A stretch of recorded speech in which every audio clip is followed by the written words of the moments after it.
दोस्तों नमस्कार।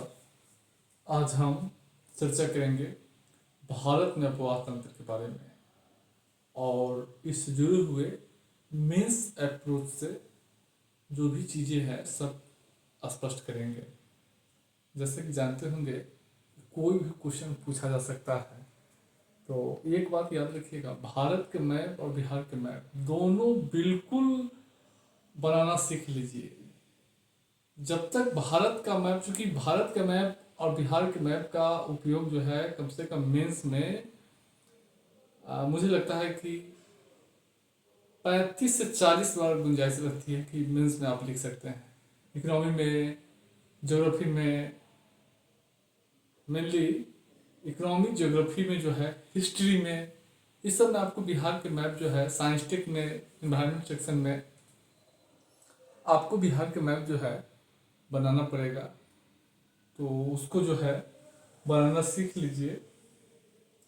जैसा कि आप देखे हैं कि भारत के अपवाह तंत्र को, बिहार के अपवाह तंत्र को देखे हैं, हम भारत के अपवाह तंत्र को देखेंगे और इससे जुड़े हुए सब चीज़ को जो है स्पष्ट करेंगे। भारत का मैप है और हम अब आगे पहले चर्चा कर लेते हैं, उसके बाद जो है चलिए। भारतीय अपवाह तंत्र को कई भागों में विभाजित किया जाता है। एक तो है समुद्र में जल विसर्जन के आधार पर इसको दो भागों में बांटते हैं। एक है अरब सागर का अपवाह तंत्र और एक बंगाल की खाड़ी का अपवाह तंत्र। अगर आप इस मैप को देखेंगे तो आपको पता चलेगा कि ज्यादातर जल तो बंगाल की खाड़ी में ही जाता है। गंगा, महानदी, गोदावरी, कृष्ण, तुंगभद्रा, कावेरी, ये सारी, ब्रह्मपुत्र, ये सारी नदियों का जल जो है कहा जाता है बंगाल की खाड़ी में। तो समुद्र में जल के विसर्जन के आधार पे अगर भारतीय अपवाह तंत्र को देखेंगे तो दो भागों में हम बांटते हैं। एक अरब सागर का अपवाह तंत्र, एक बंगाल की खाड़ी का अपवाह तंत्र। तो अरब सागर के अपवाह तंत्र में उन नदियों को शामिल किया जाता है जिनका जल अरब सागर में गिरता है, और बंगाल की खाड़ी के अपवाह तंत्र में उन नदियों को शामिल किया जाता है जिनका जल बंगाल की खाड़ी में गिरता है। तो आप देखेंगे भारत के 70% जो है अपवाह तंत्र बंगाल की खाड़ी में है। यही भारत की जो नदियां है उसका 77% जल जो है बंगाल की खाड़ी में जाता है और 23% ही अरब सागर में जाता है। तो आप देखेंगे मीठा जल बंगाल की खाड़ी में ज्यादा रहता है अरब सागर की तुलना में, क्योंकि स्वच्छ जल का प्रभाव होता है।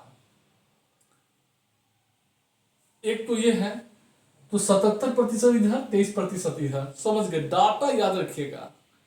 इस तरह के प्रश्न में जब तक डेटा नहीं याद रखिएगा तब तक मार्क्स नहीं चढ़ेंगे, याद रखिए। अब हम लोग देखेंगे दूसरा है उद्गम के प्रकार और प्रकृति और विशेषता के आधार पर अपवाह तंत्र। इसमें हिमालय के अपवाह तंत्र और दक्षिण प्रायद्वीप का अपवाह तंत्र जो है शामिल किया जाता है। उद्गम यानी हिमालय के अपवाह तंत्र, हिमालय से निकलने वाली नदियां और दक्षिण प्रायद्वीप से निकलने वाली नदियां, आमतौर पर इसी को माना जाता है। एक और विभाजन है जल ग्रहण क्षेत्र के आधार पर। जैसा कि हम बिहार के पीडीएफ में बताएं कि द्वितीय सिंचाई आयोग 1994 के अनुसार जो है वह जल ग्रहण क्षेत्र के आधार पर बिहार के अपवाह तंत्र को 14 नदी द्रोणी में विभाजित किया है। लेकिन भारत में क्या है कि आमतौर पर इसी को माना जा रहा है, तो हम इसी पर चर्चा करेंगे। अब इसमें क्या है कि हिमालय की नदियां की विशेषता और दक्षिण भारत की नदियां की विशेषता अगर आ जाएगा, तो अगर ई जानते हैं इसकी विशेषता, इसकी विशेषता, तो फिर दोनों को टैली करके आप लिख लेंगे। फिर बाद में क्वेश्चन आ जाएगा कि हिमालय की नदियां और दक्षिण प्रायद्वीप की नदियां में अंतर स्पष्ट करें, तो इसकी जो विशेषता है, इसकी जो विशेषता, दोनों को लिख दीजिएगा, वो अंतर हो जाएगा एक मैप बना के, याद रखिएगा। तो यह स्थिति है। अब हम लोग चर्चा को आगे बढ़ाते हैं। हिमालय के अपवाह तंत्र, हिमालय के अपवाह तंत्र की जो है कई विशेषता। हिमालय के अपवाह तंत्र में 3 नदी तंत्र को शामिल किया जाता है। एक सिंधु नदी तंत्र, एक गंगा नदी तंत्र, एक ब्रह्मपुत्र नदी तंत्र। और हिमालय के अपवाह तंत्र की जो नदियां है वो पर्वतीय क्षेत्रों में भी आकार की घाटी बनाती है। मैदानी क्षेत्रों में जो है गोखुर झील, डेल्टा, बाटकृत मैदान का निर्माण करती है, स्थलाकृत मैदान का निर्माण करती है। हिमालय की नदियां जो है अपने मार्ग में जॉर्ज का भी निर्माण करता है, गार्ज गार्ज का भी निर्माण करता है, गहरे खड्ड का निर्माण करती है। हिमालय के जो अपवाह तंत्र है इसमें कुछ नदियां पूर्ववर्ती अपवाह प्रणाली जैसे सिंधु, सतलज, गंडक, कोसी ये हिमालय के बनने से पहले ही से बह रही है। हिमालय के अता पता नहीं था तभी से इसकी प्रभावित हो रही है। हिमालय की नदियां जो है हिमालय के अपवाह तंत्र को देखेंगे तो अपवाह के कई प्रतिरूप मिलते हैं। एक वृक्षाकार नदियां वृक्षाकार रूप से आगे बढ़ रही है, एक जालनुमा यानी क्या होता है एक दूसरे के समानांतर नदी बहती है, एक दूसरे के समकोण पर मिलती है। गंडक को देखेंगे, कोसी को देखेंगे तो समकोण पर मिलता है गंगा के। सोन को देखेंगे, अभिकेंद्री अभिकेंद्री में क्या होता है कि चारों दिशा से नदी बह कर अब एक नदी में गिर जाती है। देखेंगे गंगा नदी तंत्र के सारी नदियां जो है उत्तर दक्षिण सब की पूर्व पश्चिम सभी से बहकर सीधे गंगा में मिल जाती है। तो अभिकेंद्री प्रतिरूप का जो है उदाहरण है। अब हम लोग देखेंगे भारत में अपवाह तंत्र। अब इसमें क्या है कि हर एक नदी के बारे में आपको जानकारी रखना होगा। अब देखिए सिंधु नदी तंत्र में जो है मोटे तौर पर 5-6 रखिएगा या बाकी मैप बना के दिखा दीजिएगा। ऐसे ही सारा नदी के उद्गम दिखाना और लंबाई या क्षेत्रफल बताना, अपवाह क्षेत्र बताना मेंस में इम्पॉसिबल है लिखना। उस स्थिति में आपको क्या करना है, सिंधु, ब्रह्मपुत्र और गंगा इसकी विशेषता याद रखिएगा, इसकी फैक्ट, और एक मैप बनाकर ऐसे ही मैप बना देना है। दोनों की विशेषता है प्रायद्वीप नदी तंत्र का और किसका, हिमालय नदी तंत्र की विशेषता याद रखिएगा, हो जाएगा। अब देखिए सिंधु नदी तंत्र में, सिंधु नदी तंत्र में जो का अपवाह क्षेत्र है 3,21,289 वर्ग किलोमीटर भारत में, और भारत में इसकी लंबाई है 1114 किलोमीटर। यह कैलाश पर्वत के बंदर बोखुर चू के निकट से निकलती है और निकलने के बाद यह जो है पाकिस्तान में जो अरब सागर में मिल जाती है।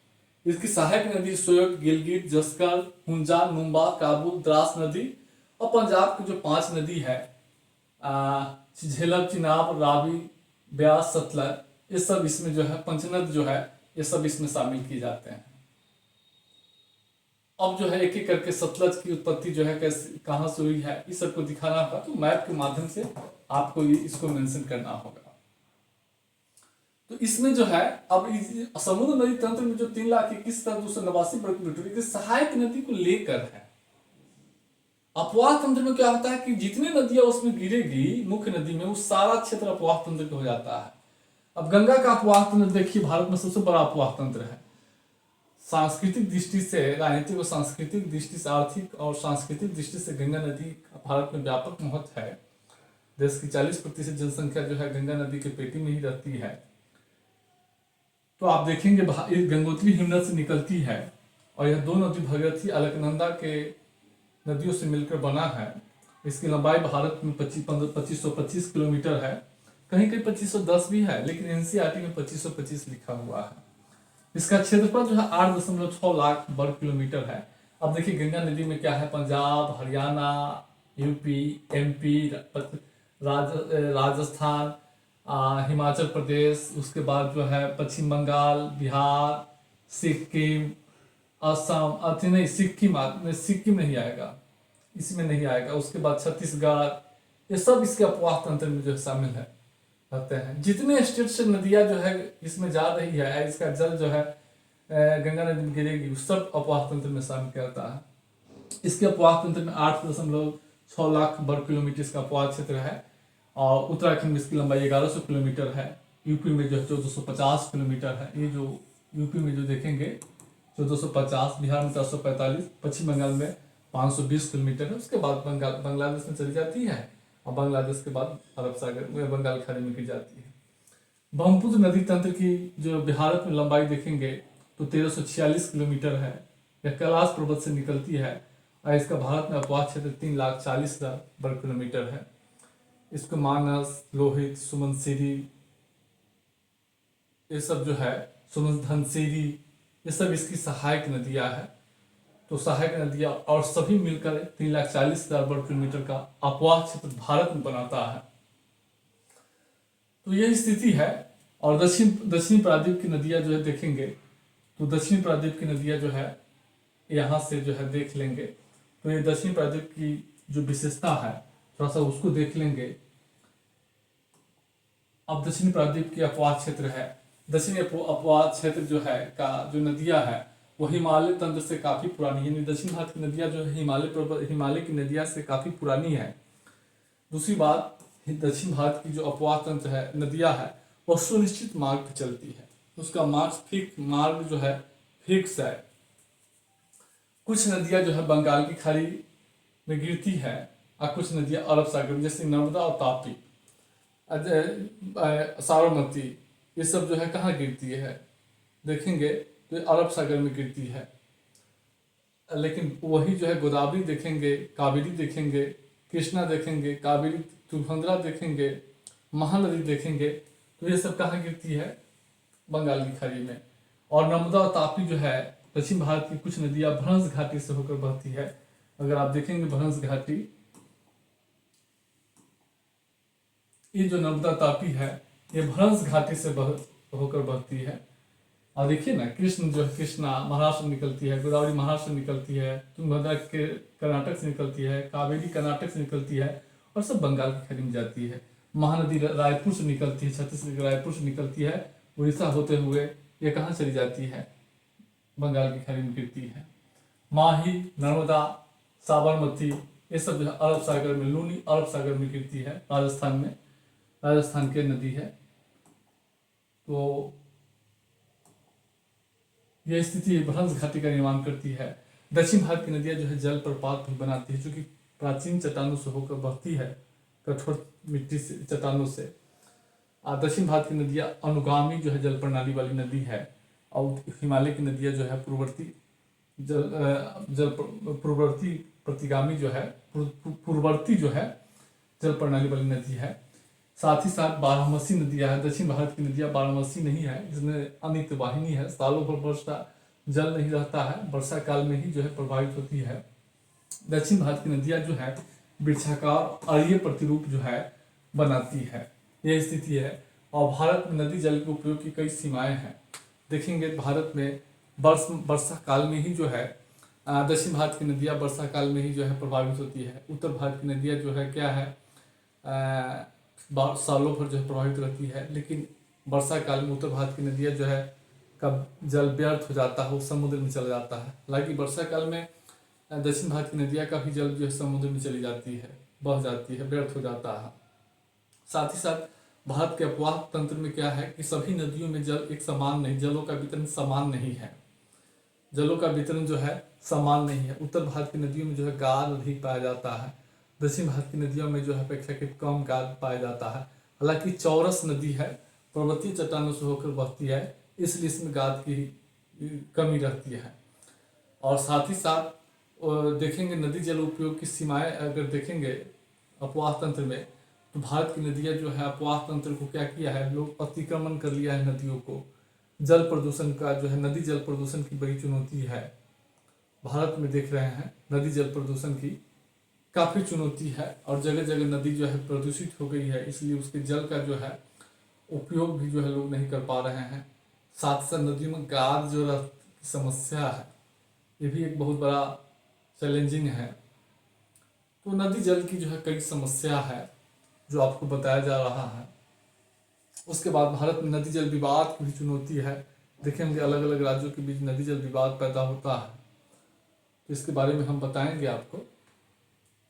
तो यह जो है अपवाह क्षेत्र की जो है चैलेंजिंग है और इसको आपको ध्यान में रखना है और एक मैप बना के और नदी को जो है दिखाना है ऐसे ही।